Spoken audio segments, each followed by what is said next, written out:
Nandito na si tatay, yung may-ari. May-ari po ba ng farm or nagmamanage po ng farm?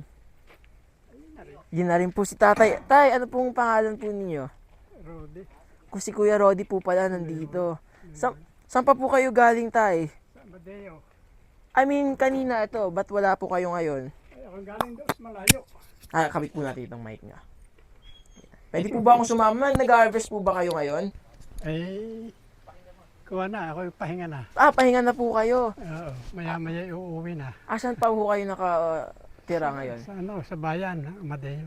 Tay, napansin ko kasi, dito sa farm ninyo, bukod sa may kakao kayo, may dalawa pa ako nakikitang tanim, yung saging, at saka yung niyog. Bakit po may ganon sa kakao farm? Ay, para shade na rin sa para nakakalong siya sa Opo, no. Kasi yung cacao trees ay shade loving sila. Gusto nila yung hindi masyadong maaraw po, ano.